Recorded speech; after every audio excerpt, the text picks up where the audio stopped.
Welcome to Hoosier Hills Food Bank's virtual food safety training, in partnership with Feeding America and the Second Harvest of Silicon Valley Food Bank, which created the majority of this video, as well as a big thank you to Green Hat Media for donating their video production and video editing services. We have modified parts of the video for Indiana use. We recommend that you share this training with any volunteers or staff who handle food or help out with any part of your food distribution. Thank you for making food safety a top priority. After taking this training, you will have learned your role in keeping food safe, good personal hygiene, receiving and storing food safely, evaluating and transporting food safely, and cleaning and sanitizing. So why is there always so much talk and focus on food safety? We are constantly seeing headlines like these on the news to remind us that the threat of getting sick is actually very real. From meat recalls to vegetables or packaged foods, all food can become vulnerable to hazards. When we think of outbreaks, we usually think of a large mass of people. But the CDC has defined a foodborne illness outbreak when 2 or more people get the same illness after ingesting the same contaminated food or drink. Who's at risk? 1 in 6 Americans get sick each year by consuming contaminated food or beverages. About half of the victims of food poisoning each year are either children under 15 years old or seniors. Most often, a person experiences mild to moderate symptoms for a few days, then starts to feel better. However, food poisoning can seriously affect the most vulnerable, such as our clients. Think of the community members we serve. Some are a highly susceptible population over the age of 65, with a weakened immune system, or even those with diabetes. All of these factors puts our community members at a greater risk. Food poisoning can be more dangerous to your health than you may think. That's why it's so important to learn how we can all do our part. Now let's take a look at how we all need to do our part in keeping our food safe during the supply chain. When you come and pick up your food order or have it delivered, you trust that our staff has carried out the best food safety practices during the entire process.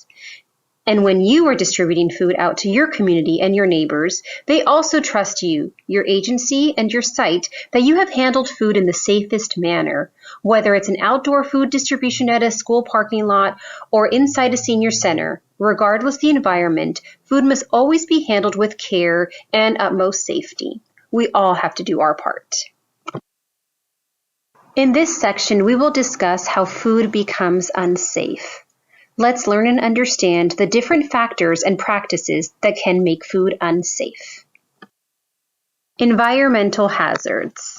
Here are the top 3 hazards from the environment: biological, chemical, and physical. For biological hazard, these are tiny forms of life that you may or may not be able to see, smell, or taste. These include bacteria, viruses, parasites, or fungi. Some of these can cause illness. That's called pathogens. For chemical hazards, know that all chemicals can contaminate food. This could include cleaners, sanitizers, and pesticides. Be sure to have any of these items clearly labeled and away from any food source. Physical hazards, think of what you may find on food that you probably don't want as part of your meal. This can include jewelry, broken glass, bugs, or even bandages. It can also come from a food source, such as bones or eggshells. Any of these hazards can contaminate food and cause illness. The top 3 kinds of environmental hazards to food safety are A, biological, chemical, and physical; B, bacteria, viruses, and parasites; C, pollution, erosion, and pathogens. Foodborne illnesses are almost always preventable. Following good food safety guidelines and knowing how one can contaminate food is key to preventing any outbreaks. Here are the top unsafe food practices. First, poor personal hygiene. This is any time you're transferring pathogens from your body to food. This can be from being sick, coughing or sneezing on food. It can also be due to poor hand washing. The number 1 cause of foodborne outbreaks is due to poor hand washing. The most common cause of foodborne illnesses is A, jewelry, plastic, or glass in foods; B. Dented or bulging cans. C. Poor hand washing. With cross-contamination, you are transferring pathogens from one surface or food to another. An obvious example is when you're in the kitchen using cutting boards. Cross-contamination can happen if you're using the same cutting board for raw meats and then using it for fresh produce without properly washing. However, in a food distribution setting, cross-contamination may not look so obvious. We will get back to that later on in the training. Time and temperature abuse. This happens when you let food stay out too long at temperatures that are ideal for pathogen growth. Indiana Code states that hot foods should be kept out of temperature control no more than 4 hours. The food should be clearly marked to show the 4-hour limit and be discarded after the 4 hours. You must also have written procedures for holding hot foods out of temperature approved by your local health department and be able to produce these procedures upon request. The code allows up to 6 hours for cold foods to be out of temperature, as long as the temperature does not go over 70 degrees while being held. With cleaning and sanitizing, it's important that all surfaces that come in contact with food get properly cleaned and sanitized. This is not limited to just kitchen areas. Think of tables that you may use, bags or boxes that you pack food in, even shared shopping carts to help clients carry their food. So as you can see, you can help prevent illness by always following safe food practices. Understanding food allergies. We know that about 15 million Americans have a food allergy. The proteins that cause a reaction are called allergens. Here are the top 9 food allergens: milk, eggs, wheat, peanuts, tree nuts, soybeans, fish, shellfish, and newly added to this list, sesame. Even the tiniest speck of food can make someone sick. This flyer here shares prevention methods along with common symptoms to look out for.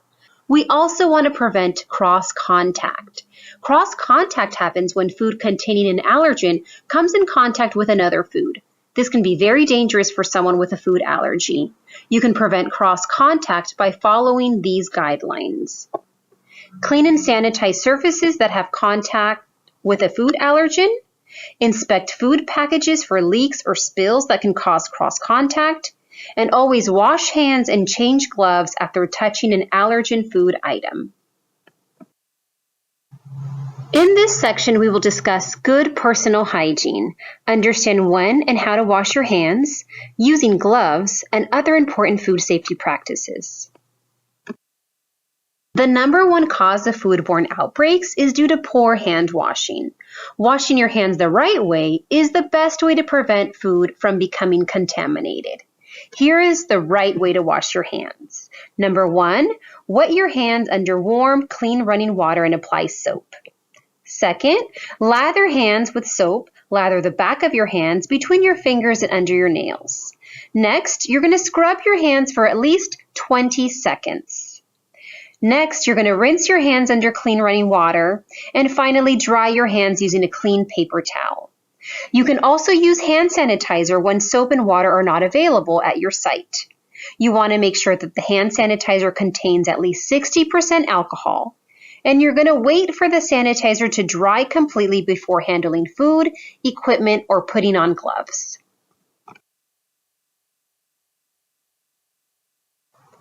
It's important to wash your hands before and after every switching task to prevent the spread of foodborne illnesses and diseases. You should wash your hands before, during, and after handling or preparing food items, especially food with a known allergen, after handling all raw meat items, fresh or frozen, and after using the bathroom and handling the garbage. Here are some more important practices when working in or around the food handling areas. We ask that you remove jewelry. Jewelry can be a physical hazard if found in food, and rings and bracelets can also harbor harmful bacteria. We ask that you remove them when in the kitchen or working in or around food handling areas. And it is okay to keep on plain band rings. We also ask that you wash hands before putting on new gloves and don't eat or drink in food handling or food storage areas. You'll want to report your illnesses if you're sick. or if you've been diagnosed with a foodborne illness. Here are some common symptoms of a foodborne illness: vomiting, diarrhea, stomach pain, nausea, fever, or jaundice, which is yellowing of the skin or eyes. There are many viral infections out there that are highly contagious and spread easily, so we ask that you please stay home if showing any symptoms. The importance of wearing gloves. Gloves are single-use only. You should change your gloves after every switching task when food is involved, such as bagging chicken, then switching to handling produce items. If your gloves are ripped or torn, if you've worn the same pair of gloves for more than 4 hours while handling food. Please note, it is not necessary to wear gloves if you are not handling food, even if you're at a food distribution setting. This can be as you help with registration, guide traffic, or any other role that does not involve food. We also ask that you use your best discretion when handling dry goods, as gloves may not always be needed. We want to make sure that you do not blow into your gloves or roll them as you're putting them on. And do not reuse your old gloves, as again, they are single-use only. We should change our gloves, A, after bagging chicken and before handling produce, B, when gloves are torn, C, when helping neighbors check in for food pantry service, D, when we have worn them for more than 4 hours. Hoosier Hills Food Bank's food storage guidelines include: store foods on a pallet or at least 6 inches off floors. Store toxic materials such as detergents and cleaning solutions separately from foods so that hazardous materials cannot contaminate or be mistaken for food items. If space is insufficient to store toxic materials in a separate cabinet or set of shelves, store them below food items and clearly mark them as hazardous. Keep meats and seafoods separated by species, and do not store them beside or on top of other foods. To discourage the entry of pests, keep storage areas clean, neat, and with no holes or gaps in walls, floors, ceilings, windows, or doors. And if you take refrigerated or frozen items, have adequate refrigeration capabilities under 41 degrees and freezing capabilities under 10 degrees. In addition, garbage containers must be durable, cleanable, insect-resistant, rodent-resistant, leak-proof, and non-absorbent. Please ensure that your hand washing stations are equipped with hot and cold running water, hand soap, single-use paper towel or air dryer. You'll also want to make sure that your hand washing station is easily accessible for your staff and volunteers and not used for storage. In this section, we will discuss receiving and storing food safely, learn about controlling time and temperature, inspecting food during receiving, and storing food safely. Bacteria can double in as little as 20 minutes when left in ideal conditions.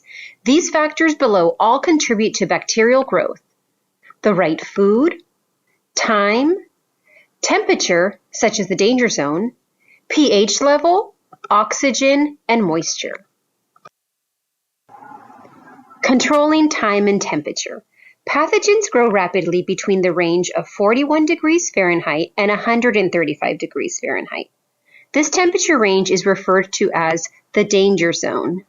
This is the temperature that supports bacteria growth.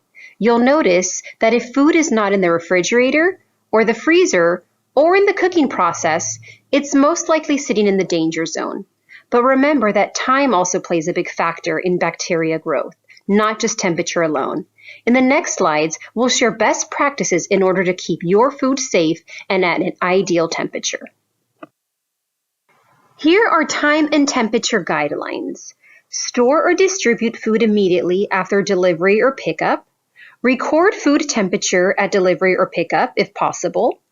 Distribute food within 2 hours when possible. And keep dairy and all other perishable items covered by a thermal blanket during distribution if needed. These simple guidelines will help control the cold chain. The cold chain refers to managing and maintaining safe food temperatures during the entire process. The cold chain can be easily broken if the temperature is not controlled during the supply chain. Some examples of when the cold chain can be broken are when picking up food from one of our warehouses or grocery rescue retailers, long food distribution times, or long driving times in an unrefrigerated vehicle.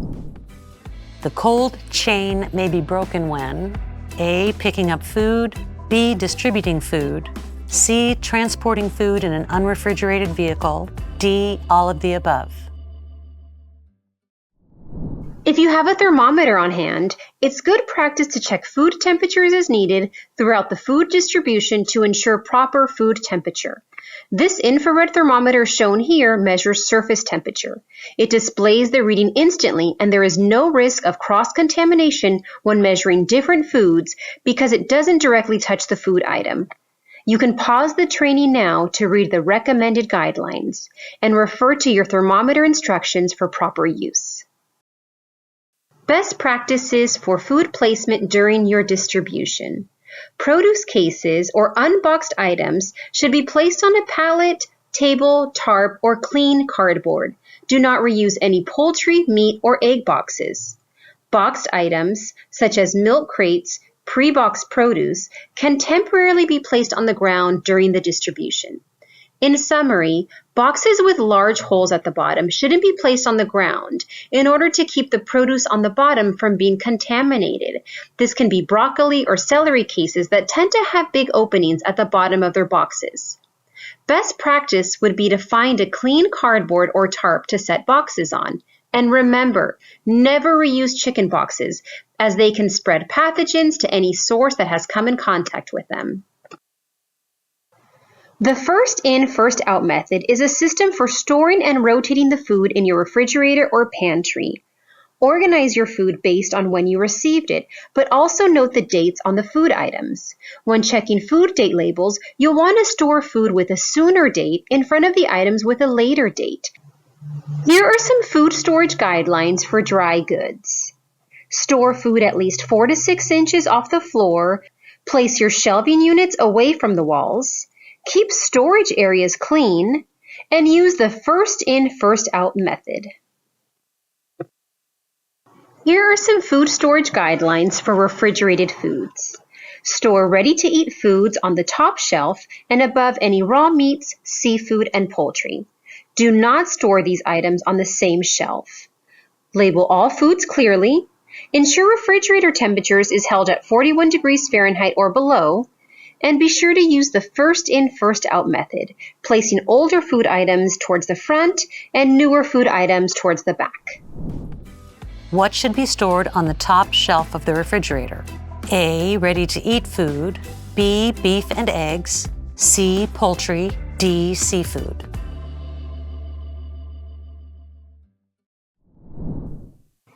A recall is when a food producer removes a product from the field or marketplace as there is reason to believe it may cause consumers to become ill. This can be from a contaminated source or also when a food allergen has not been properly identified on the label. You will get notified by email with recall information on how to follow the proper procedures if we believe we have recalled food in our inventory or if recalled food has been distributed.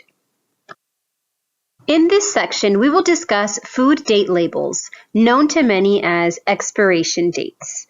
Learn the meaning behind each food date label and how most foods are still safe to consume past these dates. Did you know that 90% of us have thrown some food out too soon, and over half of us throw away food too soon on a regular basis? Here's a statement from Feeding America around dates on food. Food generally have dates on them that are based on quality. Accepting these foods after these dates is still acceptable as the foods are still safe to eat. This is telling us that these dates are not necessarily safety dates, but rather more freshness and quality dates. However, we know that food can go bad well before the date, especially if not stored properly. If you are unsure about a food item that looks or smells odd, it's best to just toss it out and not distribute out to the community. What does it mean when we see best by or best if used by date? This date indicates when the food item will be at peak quality and have optimal flavor. It is not a safety or purchase by date. After this date, the food is still safe to eat, but the quality and freshness begins to lessen. You can find this date in food items such as crackers, cookies, cold cereals, and dry shelf-stable food. Here we have use by or expiration dates. What it means: the last date recommended for the use of the product while at peak quality. A use by date is not a safety date except for baby formula, baby food, nutritional supplements, and drinks. Baby food and nutritional items should be discarded when past the date and never distributed. You can find use by and expiration dates on food items such as bacon, lunch meat, baby formula, and nutritional supplements. What should never be served past its use-by date? A. Bacon. B. Milk. C. Baby food. D. Nutritional supplements.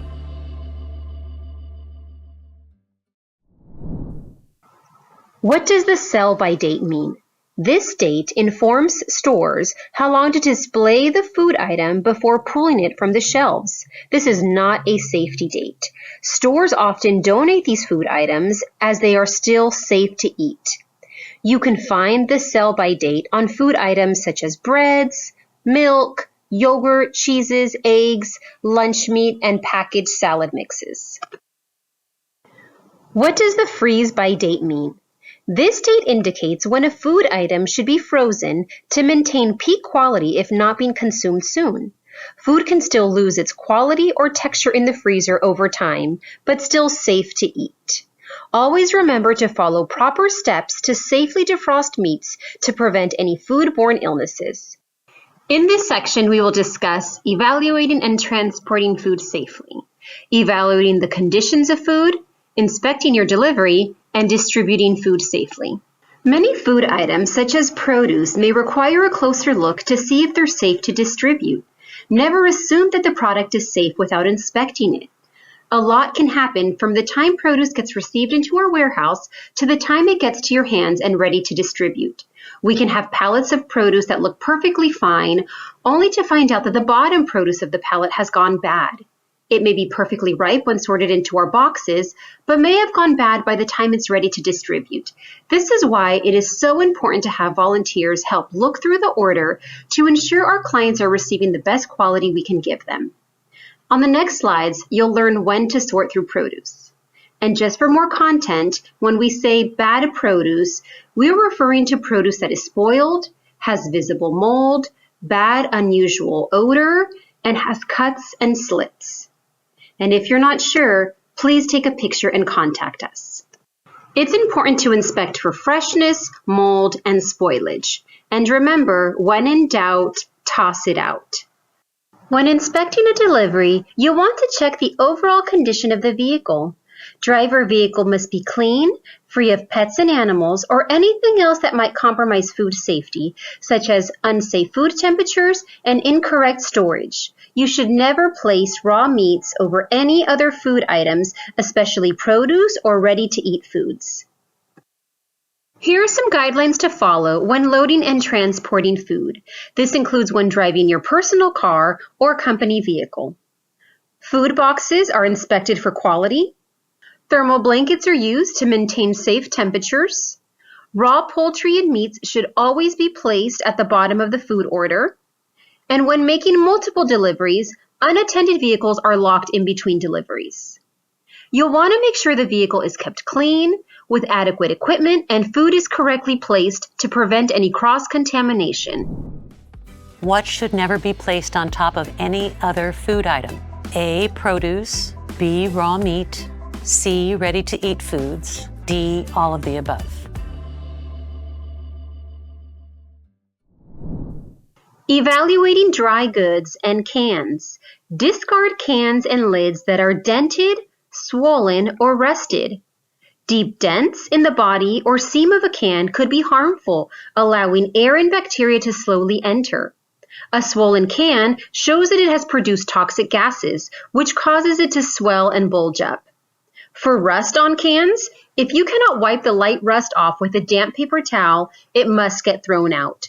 Rust slowly eats through the can, making it weaker where it can allow bacteria and air to enter. Be sure to also discard any dry good packages that have signs of pests, such as gnaw marks, droppings, insects, or pin-sized holes in packaging. Signs of pests in or around food can cause a serious foodborne illness. If you happen to find any items like these above, please be sure to look through your whole inventory and never distribute. If you think you received food in this condition from any of our warehouses, please be sure to take a picture of the food item and notify one of our program managers as soon as possible. Let's summarize some best practices and on-site safety procedures when distributing food out to the community. Distribution time is limited to 2 hours to best control food temperature when possible. Gloves are used properly when handling food. Volunteers inspect food for quality and safety. Meat and poultry are bagged separate and kept away from other food items. And thermal blankets are used when needed to control temperature.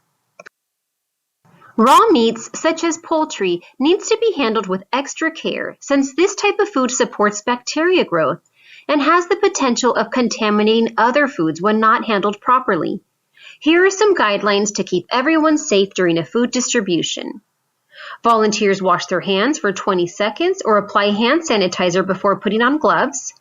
Poultry is bagged and placed on top of a table, tarp, or cardboard at the beginning of the distribution line. Thermal blankets are used to regulate temperature of frozen poultry when needed. Volunteers distributing poultry or meat items stay at their station to prevent cross-contamination. Gloves are changed out before switching to different tasks. And boxes containing poultry, along with eggs and milk, are discarded and never reused. Do not place bagged poultry back in the original boxes, as this could lead to cross-contamination. Is it okay to reuse boxes that have contained poultry, eggs, or milk? A, yes. B, no.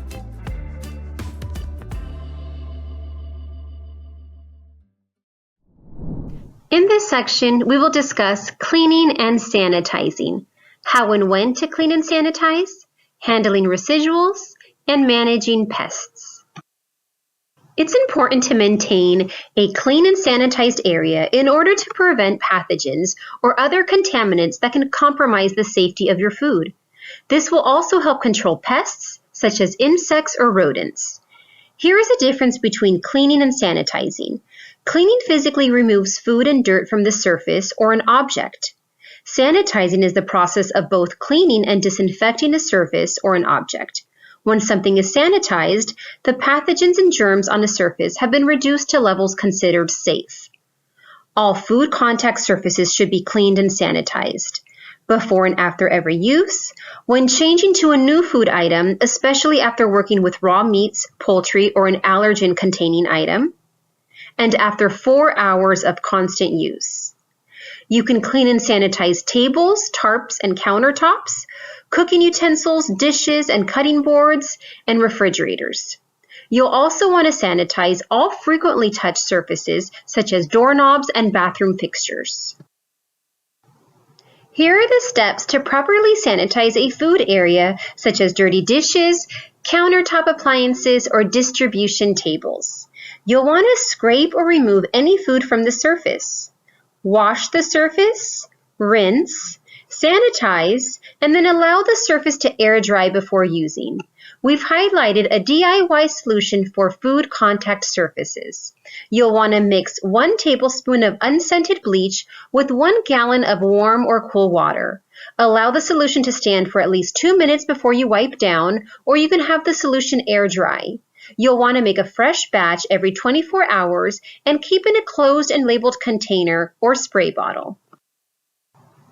Handling residuals and cleaning up. Residuals and waste. Discard spoiled produce on site when possible. If not, place spoiled items in a residual bin. Place residual bins away from food distribution to prevent contamination. And do not let clients pick out food from the residual bins. With cleaning up, you want to wipe and sanitize tables and tarps that have been in contact with food, and you want to sweep the area to prevent pests.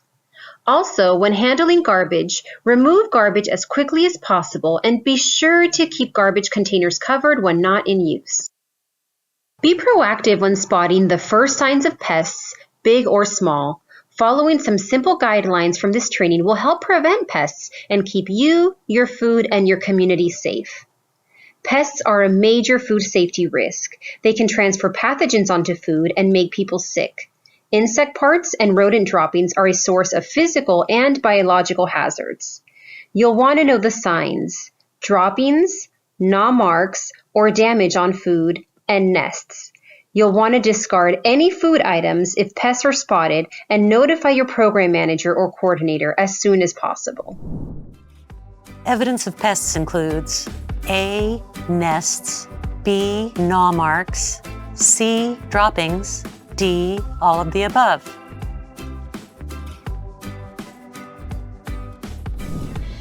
This concludes Hoosier Hills Food Bank's food safety training for member agencies. Thank you for your attention and dedication to keeping our community safe, healthy, and thriving.